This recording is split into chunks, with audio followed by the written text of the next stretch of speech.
And today I want to share something. I want to realize, church, what you are and what you are supposed to do in times like this. मैं आप लोगों को आज बताना चाहता हूँ कि ऐसे समय में हम लोगों को आप लोगों को क्या करना चाहिए। 2 Corinthians 2:14 दूसरा कुरिन्थियों उसका दूसरा अध्याय उसका 14वां पद लिखा है, परंतु परमेश्वर का धन्यवाद हो जो मसीह में सदा हमको जय के उत्सव में लिए फिरता है और अपने ज्ञान का सुगंध हमारे द्वारा हर जगह फैलाता है। Now thanks be to God who always leads us in triumph. Hallelujah. There is something written. Paul is writing to the church of Corinth and he is saying, now thanks be to God who always leads us in triumph. पौलुस ये बात Corinth की कलीसिया को लिखता है और कहता है कि धन्यवाद हो परमेश्वर का जो मसीह में सदा हमको जय के उत्सव में लिए फिरता है। God is telling, oh, there is a reality for you. Paul is telling to the church, there is a reality for you. पौलुस एक बात बता रहे हैं कि आपके लिए एक सच्चाई है that you will always lead in something. आप हमेशा किसी चीज में आगे बढ़ेंगे। Always. हमेशा। Turn to your neighbor and tell, always. अपने पड़ोसी से कहिए सदा। Always. हमेशा। Lead in triumph. Understand this? There is something kept for you. You just need to have it.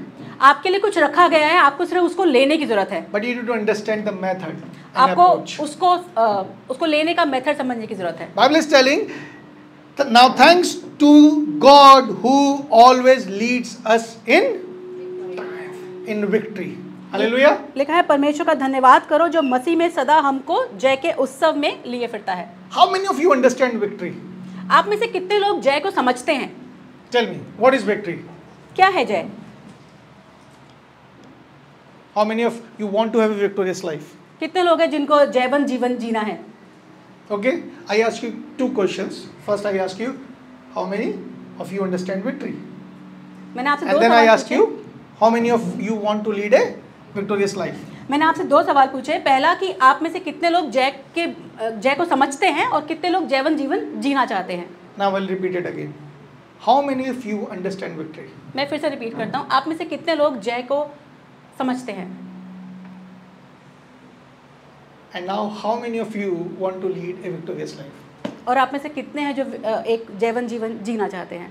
Because unless until you understand victory, जब तक आप जय को नहीं समझेंगे, you won't understand what is that victorious life. तब तक आप ये नहीं समझेंगे कि उसमें जीना क्या होता है। Hallelujah. Because there is a problem in our times. हमारे समय में कुछ प्रॉब्लम है। Last week I was in Jhansi. I was preaching in a church. पिछले हफ्ते में झांसी में था, मैं चर्च में प्रचार कर रहा था। And I was invited for one couple's Enosh parents' 25th wedding anniversary.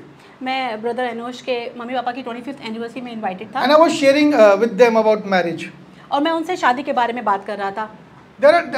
It happens in our times that there is a term that is used and popular in the world, and as well as it is used in the world. कुछ बातें हैं जो वचन में भी popular हैं और संसार में भी पॉपुलर हैं। And if we don't understand what biblical aspect of that particular aspect, that element or that subject is, then we are tend to live by the worldly standards. अगर हम उस बात का बाइबल के उसके बारे में, वचन उसके बारे में क्या कहता है, अगर हम नहीं समझेंगे तो हम उस बात को संसार के हिसाब से समझेंगे। And I was sharing with the church that marriage is a concept that you will find in church, in word also, and you will find that concept in world also. शादी एक ऐसी बात है जो आप संसार में भी पाते हैं और वचन में भी पाते हैं। And so if you don't understand what exactly biblical marriage is, then you are very much tend to go and live the worldly marriage. तो यदि आप मसीही शादी क्या होती है इसको नहीं समझेंगे, इसको नहीं जानेंगे, तो आप बहुत ज़्यादा संभावना है कि आप उस बात को संसार से सीखेंगे। Agree? Similarly, when you don't understand what biblical victory is, उसी तरह से अगर हम ये नहीं समझेंगे कि मसीह विजय क्या है, then you are very much tend to go and live the worldly victory. तो बहुत ज़्यादा गुंजाइश है इस बात की कि आप संसारिक मापदंड से विजय को समझेंगे। Hallelujah. It is important to understand. God is telling, the word is telling that God is intended to lead us in triumph every day, always. हमें बहुत ज़रूरी है बात समझना, क्योंकि परमेश्वर का वचन कहता है कि वो हमें रोज़ जय के उत्सव में लिए फिरता है। But what kind of victory he is talking about? पर वो कौन सी विजय की बात कर रहा है? Is it the same that we understand by the worldly standards, क्या वो वही जय है जो हम संसार के हिसाब से समझते हैं, or is it different? और या ये अलग है? I was just googling and I find what is the definition of victory. मैं गूगल कर रहा था और मैं जांच रहा था कि इस जय का मतलब क्या है. It's that in general we understand that overcoming of an enemy or a situation or a struggle is a victory. Normally जो उसका गूगल ट्रांसलेशन है वो ये कहता है किसी सिचुएशन को या किसी दुश्मन पे जब हम जय पाते हैं उसको जय बोलते हैं. Or overcoming of a individual or a situation or an enemy who is against you is victory. कोई right? एक सिचुएशन, कोई एक व्यक्ति जो आपके अगेंस्ट है, जब आप उस पे जय पा लेते हैं उसको विजय होना बोलते Can you हैं. give me some few examples? आप में से कुछ एग्जांपल देना चाहेंगे विजय के? पास होना, सबसे बड़ी hallelujah. Victory. That's a victory. I can relate with you. I don't know what others, but I can relate with Jiggy at this point. Pass hona is a victory. Getting a job is a victory. Right? But the biblical victory is not the same as the worldly victory. हमने बातों को सुना, पर जो वचन के हिसाब से जो विजय है वो इनसे अलग है. Because the victory that we achieve in world, the victory that we see in the world has a different approach and a different method and a different result. जो संसार की विजय है उसके तरीके अलग हैं, उसके पाने के रिजल्ट्स अलग हैं. In the world, the victory is external first, then it is observed, or that it goes and progress into the internal part. जो संसारिक विजय है वो पहले बाहर दिखती है, उसके बाद वो अंदर काम करती है. Understand this. Let me give you an example. Hypothetically, if I have an argument with my wife, काल्पनिक अगर बात को इमेजिन करें कि मेरा और मेरी वाइफ से कुछ आर्गुमेंट हो रहा है. and by my strong voice, I somehow subdue her. Somehow. And that's why I call hypothetically. Okay. ऐसे इमेजिन करते हैं कि उन्होंने अपनी आवाज़ से मुझे थोड़ा दबा दिया है. Next to impossible, but hypothetically.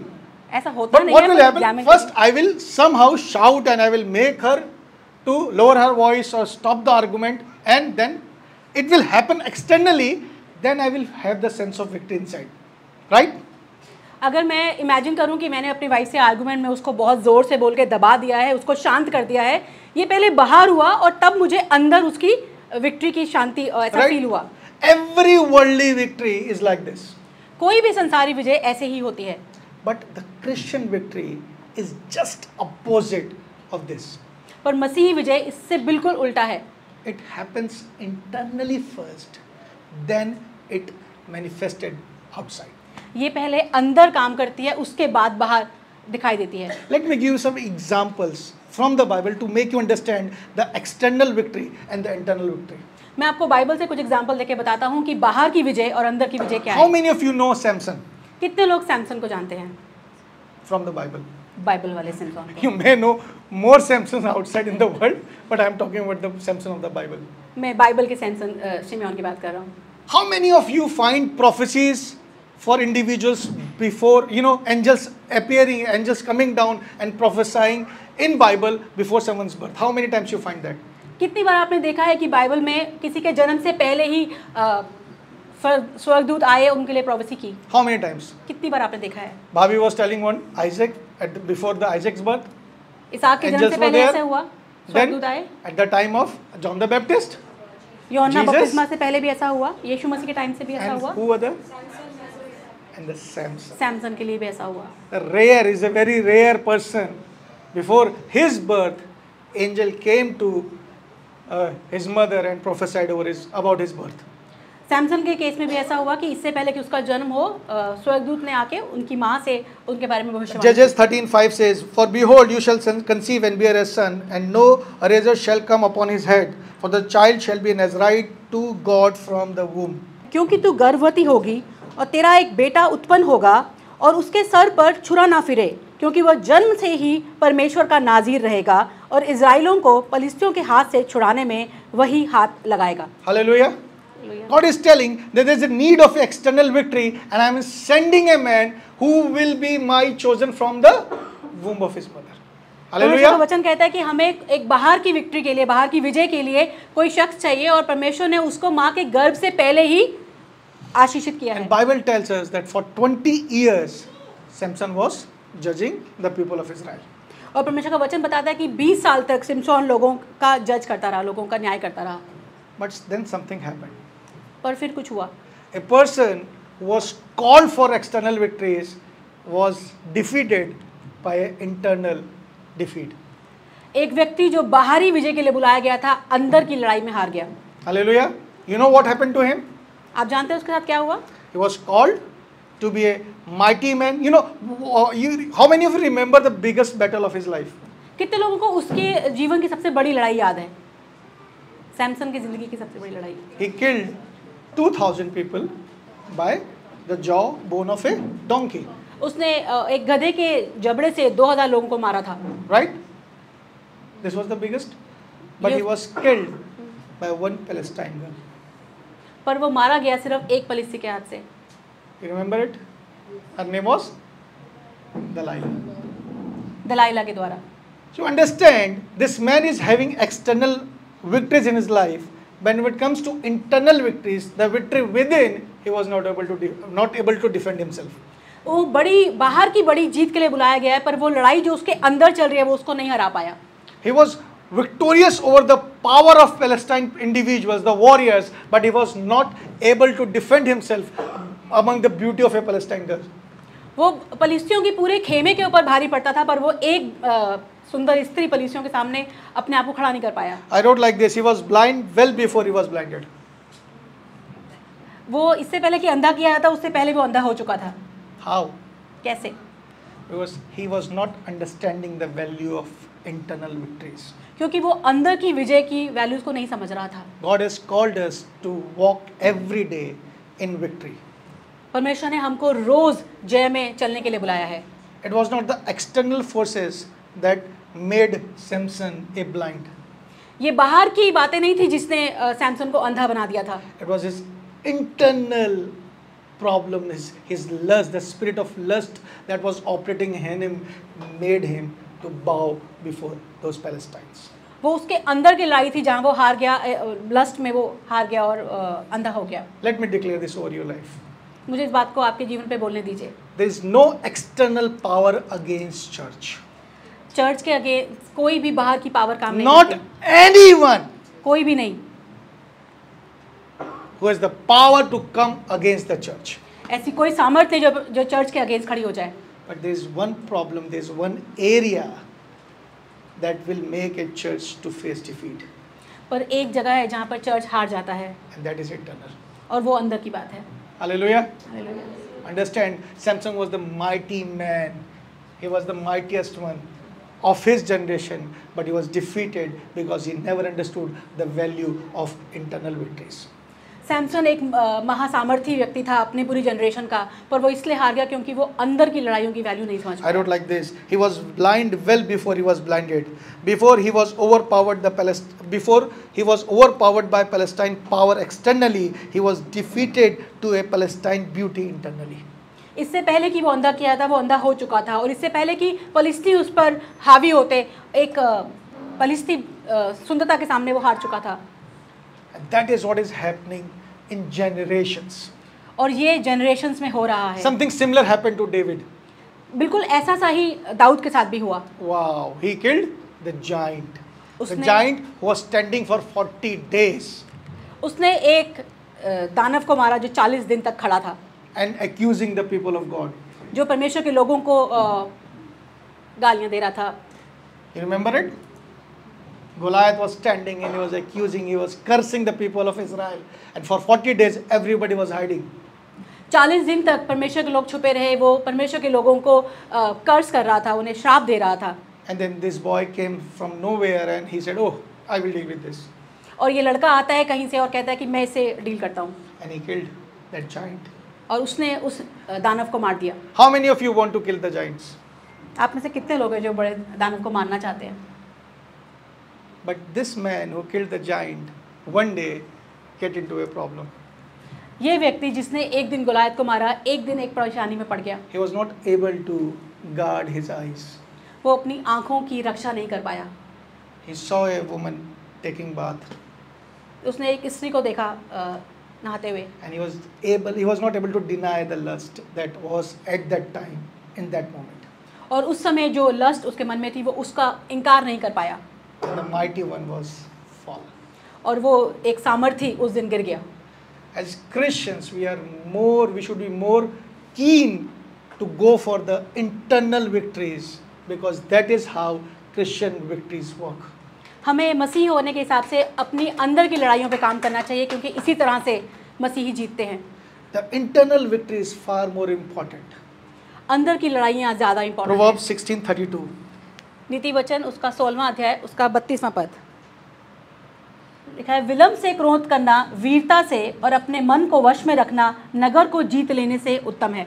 Hallelujah. It is written in Proverbs, well before the New Testament, but it speaks like that. He who is slow to anger is better than the mighty. ये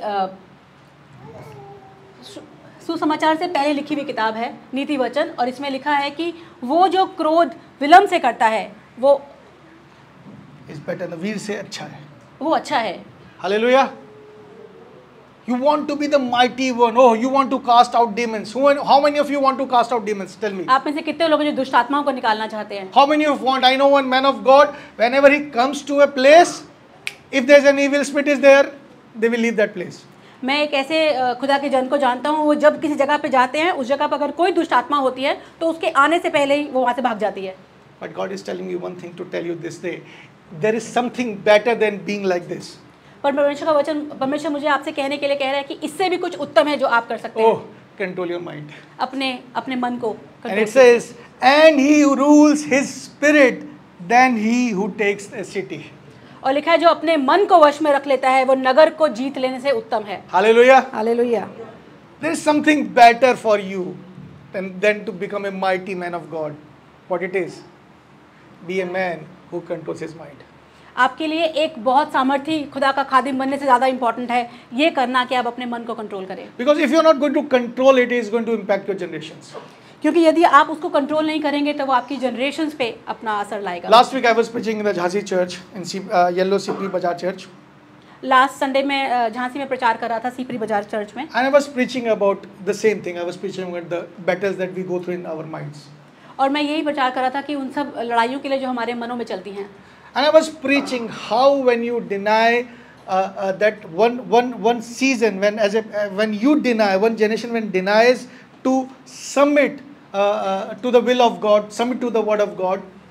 पर मैं ये बता रहा था कि जब एक जनरेशन परमेश्वर के वचन पर अपने आप को सरेंडर करना नहीं कर पाती है, When they deny to change themselves, जब वो अपने आप को बदलने का इनकार करती हैं, and something that problem goes and passes next to the next generation. तब वो बातें नेक्स्ट जनरेशन में पास हो I was जाती हैं। talking about that sinner lady, the lady who was sinner, the lady who came to Jesus. I was talking about that woman. मैं उस स्त्री की बात कर रहा था जो स्त्री यीशु मसीह के पास आई, जिसने जो एक पापनी स्त्री थी। And I was talking that to come to Jesus, she has to overcome the sin that was in her mind. उसको यीशु मसीह के पास आने के लिए उस पाप से ओवरकम करने की जरूरत थी, इससे पहले कि वो यीशु मसीह के पास आ Because पाती। Jesus was sitting at a Pharisee's house. क्योंकि यीशु मसीह उस दिन फरीसियों के घर पे बैठे थे, And to come to Jesus, she has to reveal what was her identity. और जब वो वहाँ पर आती तो उसकी आइडेंटिटी, उसकी पहचान लोगों के सामने आ जाती। Everybody should have told, oh, she is a prostitute, she is a sinner lady. क्योंकि जैसे ही वो वहाँ पे आती लोग उसको बोलने लगते कि ये एक पापनी स्त्री है। And I was talking to the church at that point, and I felt my spirit that there are so many people, they know that there is something wrong in their life, and they're holding it. उस दिन मैंने इस बात को महसूस किया कि बहुत सारे लोग हैं जिनको पता है कि उनके अंदर कुछ गड़बड़ है, पर वो उस चीज़ को रोके रखते हैं अपने अंदर। In that church, there are people, their families, they don't even talk to each other. उस चर्च में कुछ ऐसे परिवार है जो आपस में एक दूसरे से बात नहीं करते हैं, They are in the same bloodline. जबकि वो एक ही जनरेशन में आते हैं। And I was talking to them, and after once church is over, one elder came to me. और जब चर्च खत्म हुआ तो एक बुजुर्ग मेरे पास आए। He said, "पास्टर साहब, आपने तो दुविधा में डाल दिया। Whatever you told us, we know it's right, but you are not able to do it." उन्होंने कहा जो कुछ भी आपने कहा वो सही है, पर हम कर नहीं पा रहे हैं। So I prayed for him then and there. मैंने तभी उनके लिए प्रार्थना की। But as I was talking, when I was praying for him, I felt a heaviness over my life for him, that individual. पर जब मैं उनके लिए प्रार्थना कर रहा था, मैं अपने मन में उनके लिए काफ़ी बोझ महसूस कर रहा था। And just within 20-30 minutes, I met the daughter of that individual. और आधे घंटे में मैं उनकी बेटी से मिला, And I came to know why I was having that heaviness. और तब मुझे ये बात समझ में आई कि वो मैं भारीपन क्यों महसूस कर रहा था। Because that gentleman came and confessed that he is holding bitterness for someone for a very long period. क्योंकि उन्होंने ये बात कही थी कि वो अपने घर के कुछ लोगों के लिए अपने मन में द्वेष, अपने मन में कड़वाहट रखी हुई उन्होंने बहुत समय से। And when when that girl came to me, I came to know about her that she is recently divorced. और मुझे पता चला उनकी बेटी के बारे में कि उनका रिसेंटली अभी डिवोर्स हुआ है। And God told me this. There are times as a generation, as elders, we keep bitterness in a different form, but when it passes through the generation, it manifests in a different way. परमेश्वर ने मुझे बताया कि हम जब बुजुर्ग होने के नाते, घर के बड़े होने के नाते, जब हम अपने मन में कड़वाहट रखते हैं, किसी और तरीके से रखते हैं, पर वो हमारी जनरेशन में किसी और तरीके से प्रकट होती है। Let's say I have a problem with my brother. Hypothetically, there's nothing like that, but hypothetically, I'm taking an example. Let's say I have an issue with my brother for a property. मान लीजिए कि मुझे मेरे और मेरे भाई के बीच में प्रॉपर्टी को लेकर कुछ प्रॉब्लम है। Okay, and every day in my house, it's very obvious, it's very normal to talk about it and to reflect that bitterness and that anger that we have, and we are talking and my kids are listening. और बहुत ऐसा होता है कि जब भी मैं अपने भाई से बात कर रहा हूँ, वो बिटरनेस दिख रही है और मेरे बच्चे उस बात को देख रहे हैं। They are witnessing. Oh, then what they will realize. Oh, keeping bitterness is okay if you have a genuine reason. और वो क्या देख रहे हैं कि एक दूसरे के लिए कड़वाहट रखना सही है, ऐसा हम कर सकते हैं। Because if I talk, oh, भैया ने प्रॉपर्टी मार ली या भैया ये कर रहे हैं, and if my kids are listening, they're okay. If you have a genuine reason, you can have resentment, you can have bitterness, you can have these things. और मेरे बच्चे इस बात को देख रहे हैं कि अगर रीजन जेन्युइन है तो हम एक दूसरे के लिए कड़वाहट रख सकते हैं, एक दूसरे के बारे में बड़ा बुरा सोच सकते हैं, ये ओके है। But what will happen when he will come of his age? He is not going to have the same, problem with the mother. Maybe he and Satyansh is going to have a good life when it comes to property, but he may have the bitterness with his wife. हो सकता है कि जब वो बड़ा हो तो उसके सामने ये प्रॉब्लम ना आए, हो सकता है उसके और उसके भाई के बीच में प्रॉपर्टी को लेके कुछ ना हो, पर ये बिटरनेस हो सकता है उसके और उसकी वाइफ के रिलेशन के बीच में आ जाए। And that is what I felt for that father and daughter. और ये उस दिन मैंने उन पिता और उन बेटी के लिए महसूस किया। And I know I was feeling so low because I know there is no undue command in life.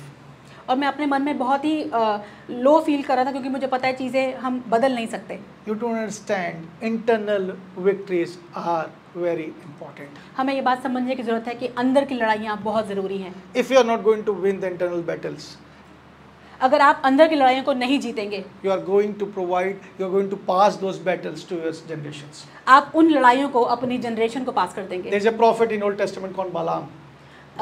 पुराने नियम में एक भविष्यवक्ता है बालाम करके। He was called by a king to curse the Israel. वो बुलाया गया एक राजा के द्वारा इजराइल को कर्ज करने के लिए। And he was there was a huge reward for him if he cursed the people of Israel and stopped them where they were. और राजा ने एक बहुत बड़ा उसके लिए प्रतिफल रखा था यदि वो इजराइल के लोगों को कर्ज करता है तो। He tried 3 times. He tried to curse the people, and every time God was standing and said, "No, you can't. Supposed to. You can't curse the people whom I have blessed." और 3 बार उसने कोशिश की Israel को श्रापित करने की, पर परमेश्वर ने उसको रोक दिया ये बोलकर कि ये मेरे लोग हैं और तुम उनको श्राप नहीं दे सकते। When you read Numbers 22 onwards, you find this story. जब आप गिनती की किताब का 22वें अध्याय से आगे पढ़ेंगे तो आपको ये कहानी वहाँ मिलेगी। But there is one thing that there was one particular aspect that is missing in the Numbers, but revealed in Revelation. और वहाँ पर एक बात है जो गिनतियों की किताब में मिसिंग है, जो आपको प्रकाशित वाक्य में देखने को मिलेगी।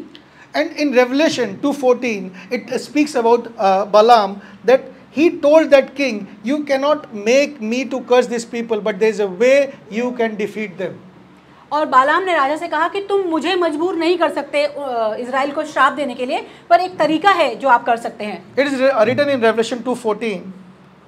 और ये प्रकाशित वाक्य के दूसरे अध्याय के 14वें But पद I में have है। few things against you, because you have there those who hold the doctrine of Balaam, who taught Balak to put a stumbling block before the children of Israel, to eat things sacrificed to idols and to commit sexual immorality.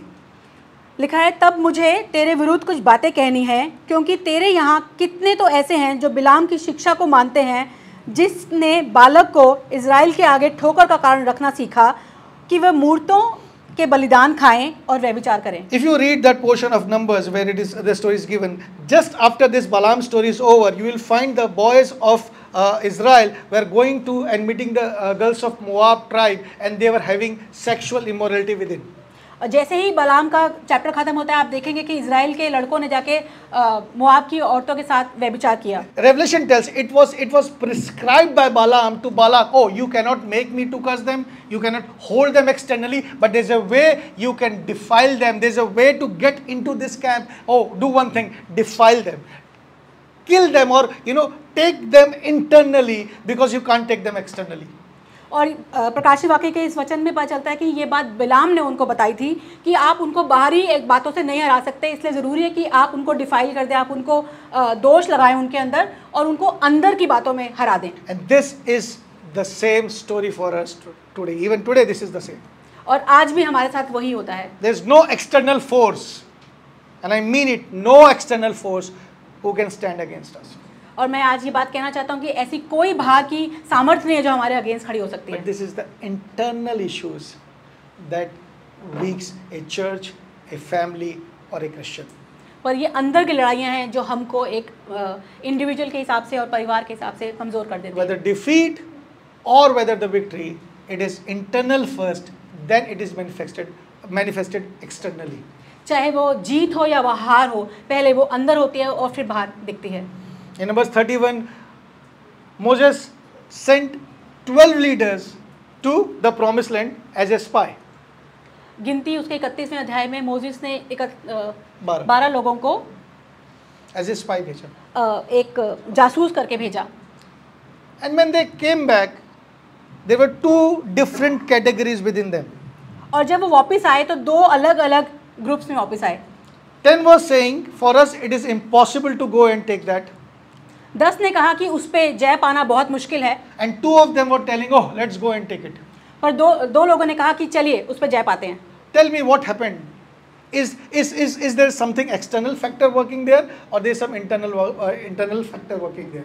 मुझे बताइए ये दो अलग अलग बातें क्यों हैं? वहाँ पे कुछ बाहरी था जो हो रहा था या कुछ अंदर बदल रहा था? If these 10 people have saw something different and these 2 have seen something different, इन 10 लोगों ने कुछ अलग और इन 2 लोगों ने कुछ अलग देखा था क्या? what happened? क्या हुआ They होगा? all have the same reality. They all saw the same thing, but 10 have some defeat that was already there internally, and these 2 was having the success or the victory that was inside them. उन 12 लोगों ने एक ही चीज़ देखी थी, पर ये 10 लोग जो थे ये अंदर हार चुके थे और ये जो 2 थे इन्होंने अपने अंदर उस जय को महसूस किया था।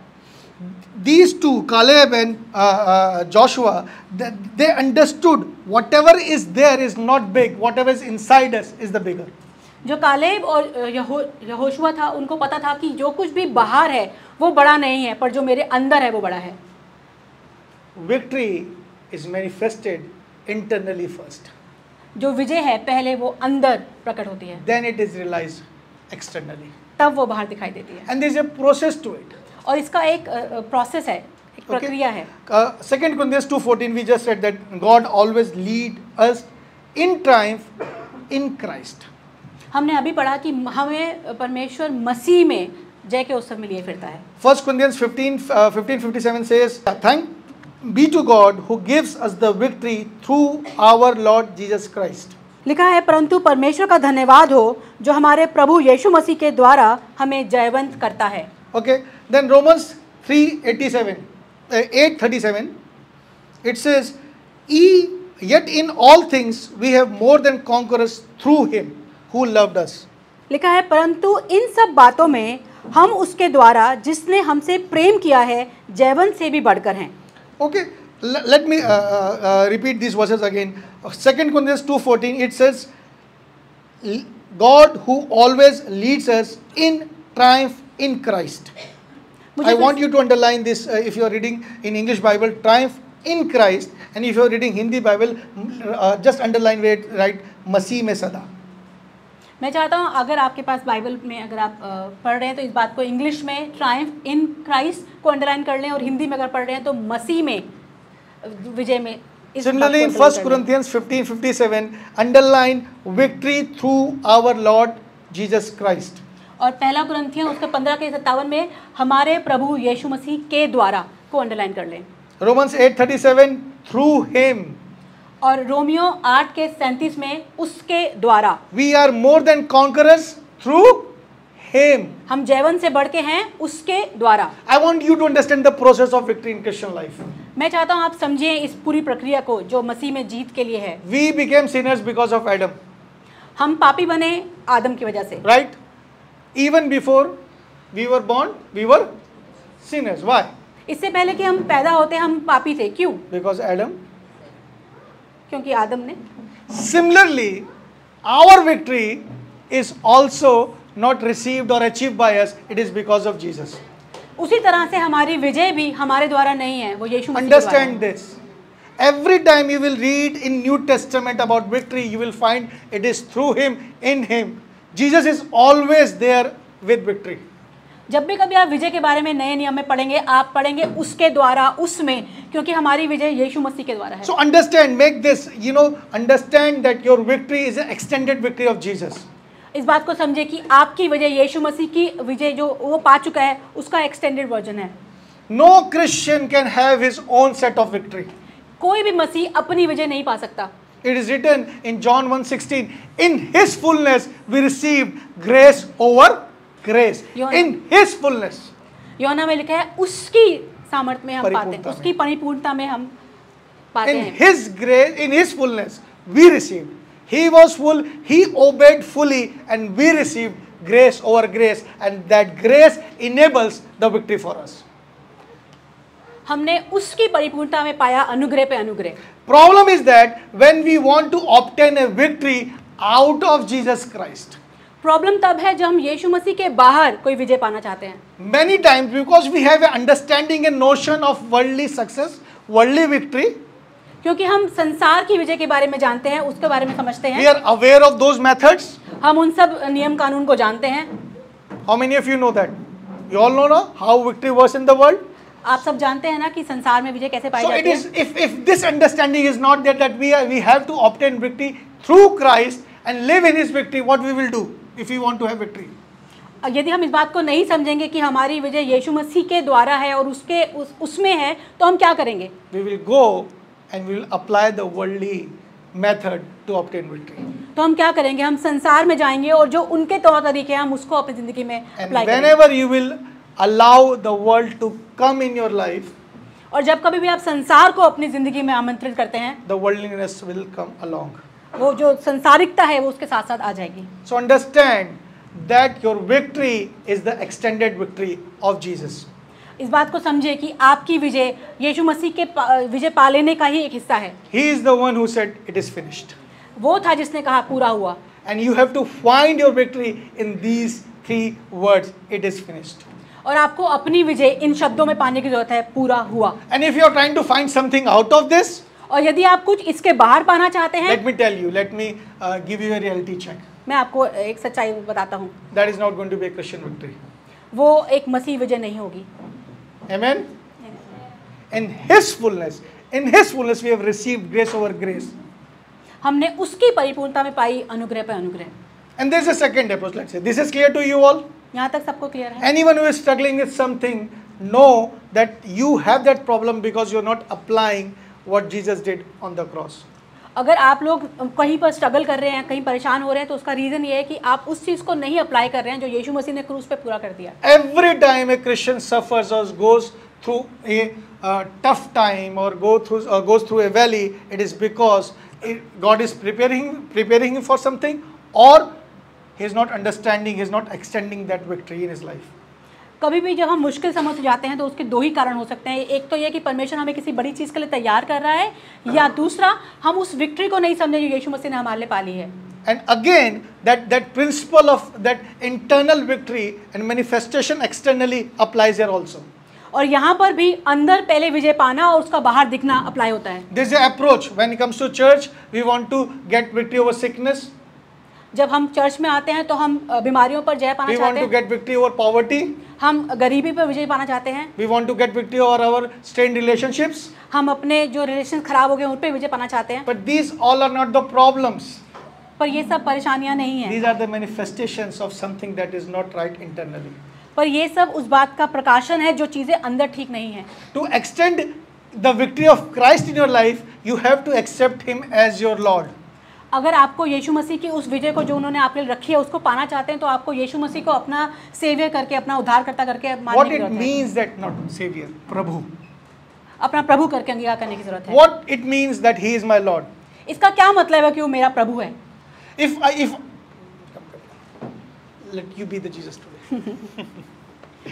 For example, He is Jesus. मान लीजिए कि यीशु मसीह हैं And He has everything. He has that finished victory. Everything that what I need. और इनके पास वो सब कुछ है, वो विक्ट्री जो मुझे चाहिए। But to have that from Him, I have to come to Him on His terms. और अगर मुझे वो चाहिए तो मुझे उनके पास आने की जरूरत है उनकी शर्तों पर। I can't come to Him as, oh boss, give it to me. I am Samir. मैं ऐसे नहीं आ सकता कि मुझे दीजिए, मेरा नाम समीर है। This is worldly. ये दुनियावी है, Right? I have to come to Him the way Bible prescribes. I have to come and accept Him as my Lord. मुझे उनके पास इस तरह से आने की जरूरत है कि पहले मुझे उन्हें अपना प्रभु करके ग्रहण करने की जरूरत है। If I try to snatch it away, it is next to impossible. Everything मैं belongs to Him. He is the mightiest one around. मैं उनसे कुछ छीनना चाहूँ तो ऐसा नहीं हो सकता, क्योंकि सब कुछ उनका है। I can deny Him. I can stay away. Okay, you are Jesus. I am Samir. It's okay. I can stay like this. मैं इस बात का इनकार कर सकता हूँ कि वो परमेश्वर हैं, पर मैं उनसे कुछ छीन नहीं सकता। But if I have to obtain the victory through Him, I have to come to Him on His terms. पर अगर मुझे उनसे उस विजय को पाना है तो मुझे उनके पास उनकी शर्तों पे आना And the होगा। only prescribed form to come to Him is to accept Him as my Lord. और जो एक ही तरीका है उनके पास आने का, वो ये है कि मुझे उनको प्रभु करके I अंगीकार have करना to होगा। come and accept Him. And He said, okay, from this day I'm your Lord. Now you have to do what I am saying. और वो कहते हैं आज से मैं तुम्हारा प्रभु हूँ, तो तुम्हें वैसा करना पड़ेगा जैसे मैं तुम्हें If you बताऊंगा। accept me as my Lord, I can deal with everything. Your past, your future, everything. But you have to accept me as your Lord. वो कहते हैं कि मैं तुम्हारे कल से, आज से और आने वाले कल से डील कर सकता हूँ, पर तुम्हें मुझे अपना प्रभु करके मानने की And जरूरत what है। the Lordship is? Not my, but thy will be done. और प्रभुता क्या है? मेरी नहीं परंतु तेरी इच्छा पूरी हो। But what is happening? I am a Christian.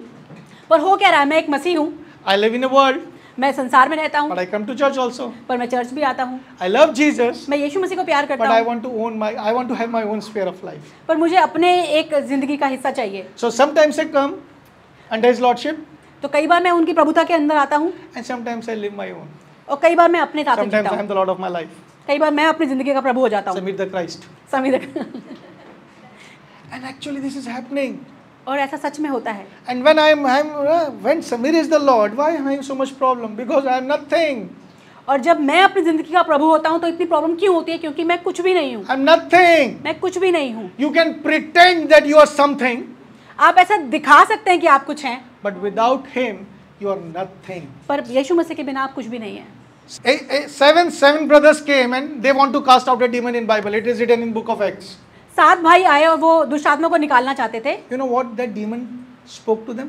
और आपको पता है दुष्ट आत्मा ने उससे क्या कहा? I know Jesus.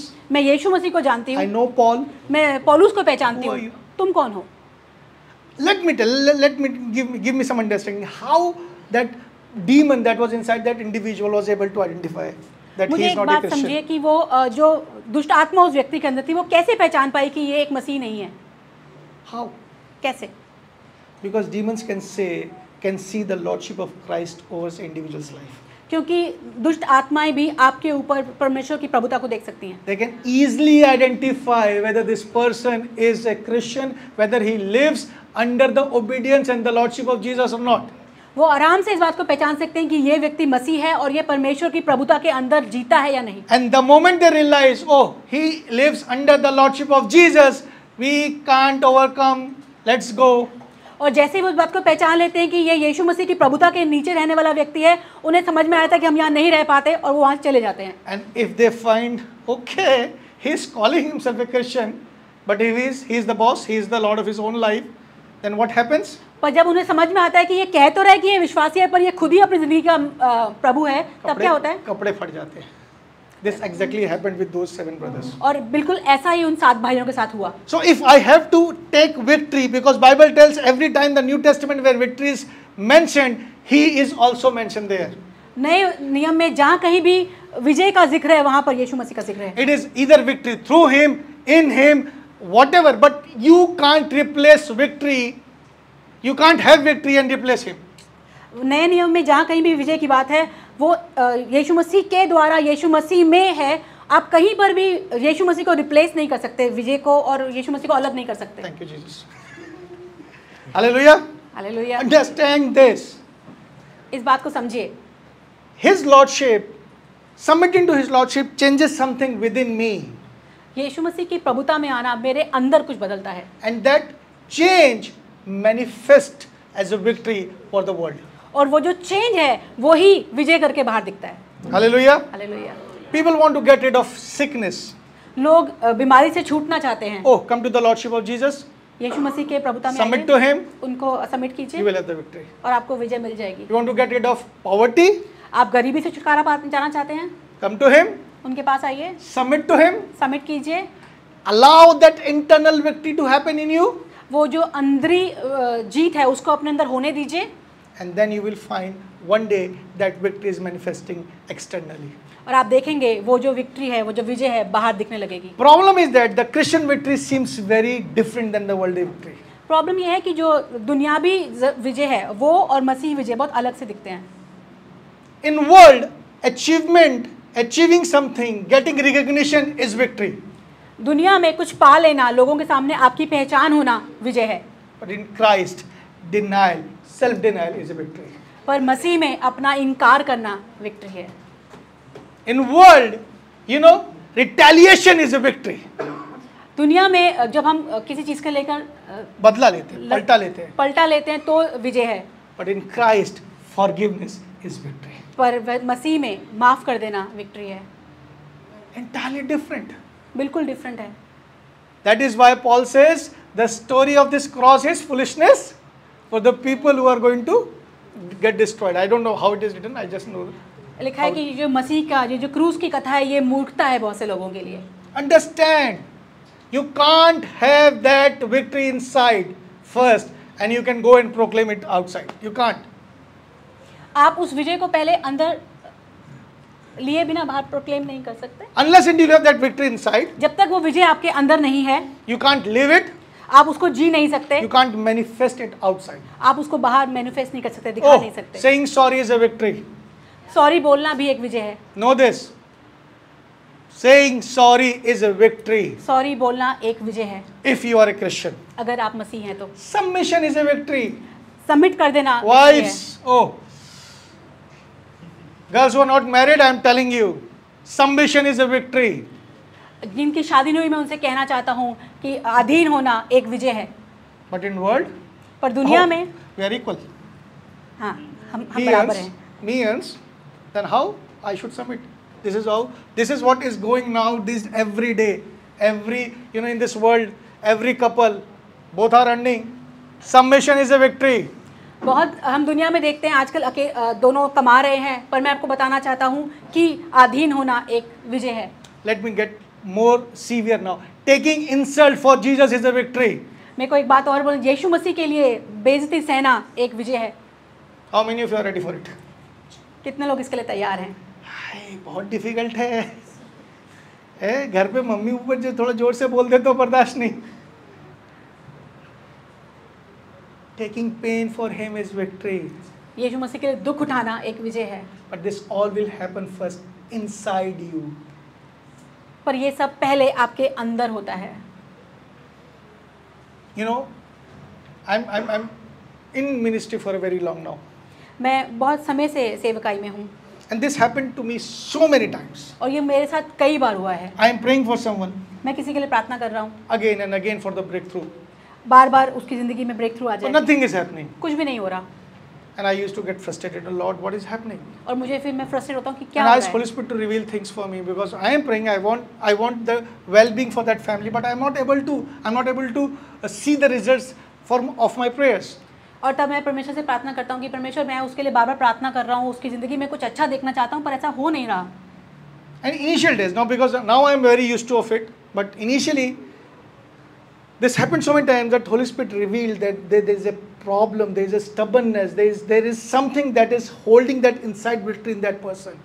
और ये अब मेरे साथ नहीं होता, पर शुरू के दिनों में ऐसा होता था, और तब मुझे होली स्पिरिट ने बताया कि कुछ ऐसा है जो उस व्यक्ति ने अपने अंदर रोक के रखा है, होल्ड करके रखा है, जिसकी वजह से ये विक्ट्री नहीं आ रही। I remember I was praying for one girl who was having some demonic issue. मैं एक लड़की के लिए प्रार्थना कर रहा था जिस पे कुछ दुष्ट आत्माओं का असर था। I used to come, I used to deliver, I used to pray. She is fine. मैं आता था, उसके लिए प्रार्थना करता था, वो ठीक हो जाती थी। Few days back again the same problem. कुछ दिनों बाद फिर से वही प्रार्थना प्रॉब्लम हो जाती थी। Like there was a circle going on. एक सर्कल चलता जा रहा था। And one day Holy Spirit revealed me.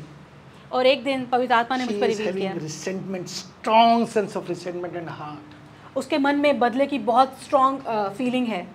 And that resentment, that spirit of resentment is, calling and taking different dynamic things in her life. और वो जो बदले की भावना उसके अंदर है, उसकी वजह से वो बहुत सारे नेगेटिव दुष्ट आत्मा को अपने अंदर इनवाइट कर लेती है। Oh. And one day I sat with her for hours. और एक दिन मैं उसके साथ 1 घंटे के लिए बैठा। And I was able to explain her और मैं उसको बात समझा पाया। how to obtain that internal victory. उसको बता पाया कि अंदर की विजय पाना कैसे होता है। And after that day of counseling and prayer, और उस दिन की काउंसलिंग और प्रार्थना के बाद she never had the same issue. उसके बाद फिर से उसे प्रॉब्लम नहीं हुई। So understand this.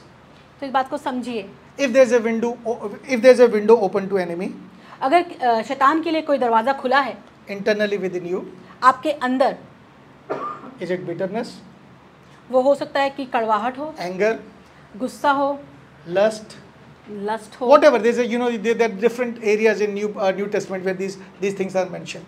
नए नियम में वो सब बातें मेंशन है, वो सब बातें लिखी हुई हैं, वो क्या क्या हो सकती हैं। Ask Jesus to give you victory there first. पर यीशु मसीह से कहिए कि पहले आपके अंदर वहाँ पर आपको विजय दे। See, victory is extended. Understand, it is not you have to obtain the victory. Victory is already done. ये ऐसा नहीं है कि आपको कोई विजय पाना है, ये विजय ऑलरेडी मिल चुकी है, आपको सिर्फ उसको क्लेम करना है। You have to just submit that area of your life, that emotion that you are going through to Jesus, and you will have the same victory. आपको अपने उस इमोशन को यीशु मसीह के सामने सिर्फ सबमिट करने की ज़रूरत है, उनके अधीन हो जाने की ज़रूरत है, और आपको उस एरिया में विक्ट्री मिल जाएगी। Amen? The last thing I want to tell you about victory, the Christian victory, is that the Christian victory looks very different than आखिरी the बात worldly victory. जो मैं आपको बताना चाहता हूँ कि जो मसीही विजय है वो दुनियावी विजय से बहुत अलग दिखती है। Act 16 verse 23 to 33, 22 to 33. प्रेरितों की किताब उसका 16वां अध्याय। It tells about a day when Paul and Silas were preaching in a city. उसके 22वें अध्याय से, ये उस 22 समय की पद बात से। है, 16 का 22, जब सिलास और Silas and Paul. सिलास और पौलुस एक जगह पे So प्रचार कर रहे थे। they were preaching, and there was a girl. They cast out the demon out of that girl, and something happened. वो दोनों प्रचार कर रहे थे और एक स्त्री में से दुष्ट आत्मा निकली और कुछ हुआ। They were beaten, उनको मारा गया, they were stripped, उनको कोड़े लगाए गए, and then they were locked in a jail. उनको फिर जेल में बंद कर दिया गया। Their legs were, cast into wood. उनको उनके पैरों को लकड़ियों में ठोक दिया गया। And Bible says, by the night, by the midnight, they were singing and praising the Lord. और लिखा है कि वो रात भर परमेश्वर की आराधना करते रहे। Okay, so they externally what you see, a defeat, और आपको बाहर से क्या दिख रहा है? एक हार है, right?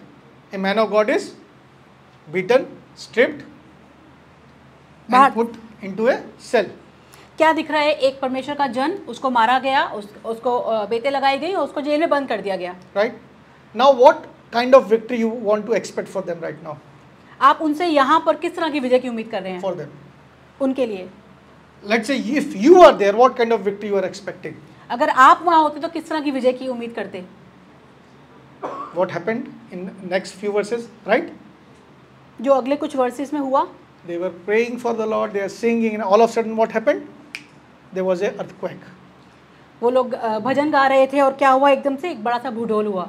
And Bible says that prison was broken by its और लिखा है foundation. कि वो बंदी गृह में की नींव हिल गई। Right? The foundations of that prison was shaken and everyone was released. और Right? लिखा है वहाँ पर कि और सारे द्वार खुल गए और सबके बंधन खुल गए। How many of you understand it and accept this as a victory? कितने लोग मानते हैं कि ये विजय है? How many of you? कितने लोगों को लगता है कि ये विजय है? Let me give you the extended version of victory, the real Christian victory.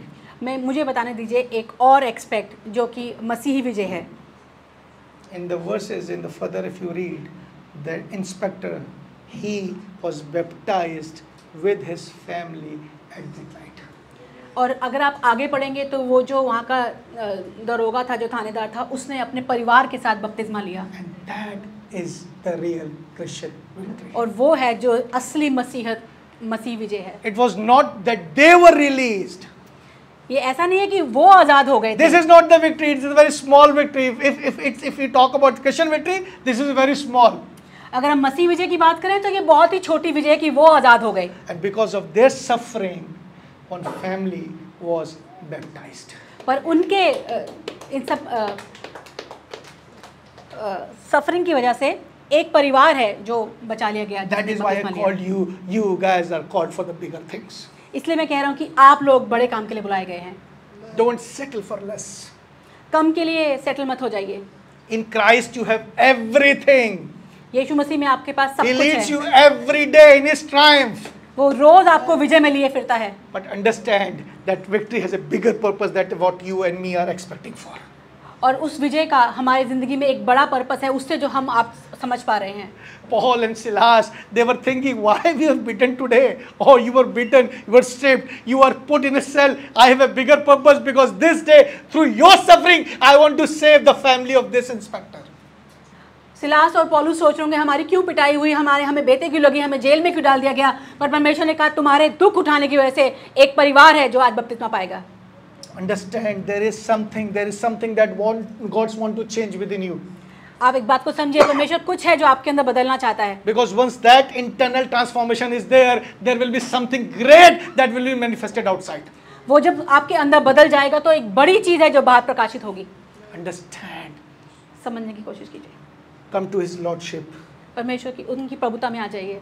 Paul says in Philippians, I can do everything through Christ who strengthens me. पौलुस कहते हैं फिलिपियों में कि मैं यीशु मसीह के द्वारा सब कुछ कर सकता हूँ जो मुझे सामर्थ देता है। I can do all things, everything. लिखा है जो मुझे सामर्थ देता है मैं उसमें सब कुछ कर सकता हूँ। You understand what it means when he say it says all? आप समझ पा रहे हैं इसका मतलब क्या है जब वो कहता है सब कुछ? Can you understand all? क्या आप समझ पा रहे हैं सब कुछ? I can do all things मैं सब कुछ कर सकता हूँ through Christ. यीशु मसीह के द्वारा। For the purpose for which I have created, for the purpose He created me. उस उद्देश्य के लिए जिसके उसने मुझे बनाया है मैं सब कुछ कर सकता हूँ। But there is a process to it. पर उसकी एक प्रक्रिया है। You have to obtain that victory inside. आपको वो विजय अंदर लेने की जरूरत है। The victory that is in the world is not as same as in the Christ, in the Word. जो विजय संसार में है वो वैसी नहीं है जैसी मसीह में है। In Christ there are victories that for people it is foolishness. मसीह की जो विजय है वो लोगों के लिए बेवकूफ़ी हो सकती है। Forgiveness is a victory in Christ but not in the world. माफ करना परमेश्वर के लिए मसीह में एक विजय है पर संसार में नहीं है। Self denial is a victory in Christ not in the world. अपना इनकार करना मसीह में विजय है पर संसार में Taking नहीं। insult is a victory. यहाँ तक कि आपका अपमान होना एक विजय है। Taking pain is a victory. दर्द को सह लेना एक विजय है। This is how the Christian victory is visible. This is how the Christian victory is. ये मसीह विजय ऐसी ही होती है। Close your eyes. अपनी आंखें बंद I कीजिए। have few more points, but let us close at this point. मेरे पास और भी है बोलने के लिए पर यहीं पर ख़त्म करते हैं। Pray about yourself, where you are struggling, where you are not able to obtain that internal victory. अपने लिए प्रार्थना कीजिए उन जगहों के लिए जहाँ पर आप इंटरनली उन बातों पर विजय नहीं पा रहे हैं। Just pray about yourself. अपने लिए प्रार्थना कीजिए। What is holding you? क्या है जो आपको रोक रहा है? Ask Holy Spirit to help you. पवित्र आत्मा से मांगे कि वो आपकी सहायता करे। Submit. अपने आप को Submission is the key. Submission is victory. अपने आप को उसके अधीन कर दीजिए। अधीन करना विजय है। Pray about yourself.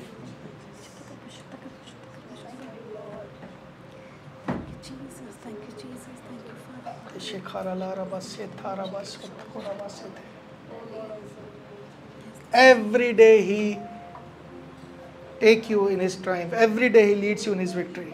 वो हर दिन आपको विजय में लिए फिरता है। But you need to understand the victory that is Christian. पर हमें समझने की जरूरत है वो विजय जो मसीही है। If there's something that is holding you back, अगर कुछ है जो आपको रोक रहा है, submit that to Jesus. उस चीज़ को यीशु मसीह को दे दीजिए, Submit. दे दीजिए। Don't allow enemy to work as it worked in Samson or David. जिस तरह से शैतान ने सैमसन की और दाऊद की ज़िंदगी में काम किया, उसको अपनी ज़िंदगी में ऐसे काम करना मत दीजिए। Close every door. हर दरवाजे को बंद कर दीजिए। पिता पर मैं तेरा धन्यवाद करता हूँ पिता, आज तेरी कलीसिया के लिए प्रभु, जिसे तूने बड़ी बुलाहट से बुलाया है Yes, Father God. प्रभु, विनती प्रार्थना करता हूँ यहाँ बैठा कोई ऐसा ना हो प्रभु जो किसी भी किस्म की पराजय में जिए पिता। Yes, Lord. प्रभु तूने क्रूस पे कहा पूरा हुआ पिता, Yes, Lord. Yes, Lord. और आज पिता तेरे नाम से कहता हूँ वो पूरा होना इनके जीवन में पाया जाए। Amen. Amen. Amen. Yes, Amen. Lord. Yes, Lord. I speak victory over their life, Lord. Yes, Father God. Jesus. Yes, Lord. Every door that is open her to दरवाजा enemy, जो Lord, खुला है शैतान के लिए, I close it in Jesus' name. मैं उसको यीशु मसीह के नाम से बंद करता हूँ। People who are struggling with sickness, Father, I speak that internal victory and the victory to manifest as healing for them, Lord. प्रभु जी, हर वो व्यक्ति जो चंगाई के लिए विश्वास कर रहा है पिता परमेश्वर, होने पाए उसके अंदर वो विजय आए और वो चंगाई के रूप में बाहर दिखने वाली हो सके। I pray, Father, to give them the real sense of victory. प्रभु जी, उन्हें एक रियल सेंस, एक They बताइए must कि understand how your victory is, Lord. वो समझ पाए प्रभु जी कि तेरी विजय क्या होती है। Yes, Lord. Help your church, Daddy. मदद कीजिए पिता। पिता, हर एक को तेरे हाथों में सुपुर्द करता हूँ और यीशु तेरे नाम से कहता हूँ, कोई भी यहाँ पराजित जीवन ना जिए। Amen. Amen. Amen. यीशु के नाम से। Amen. Thank you, Lord.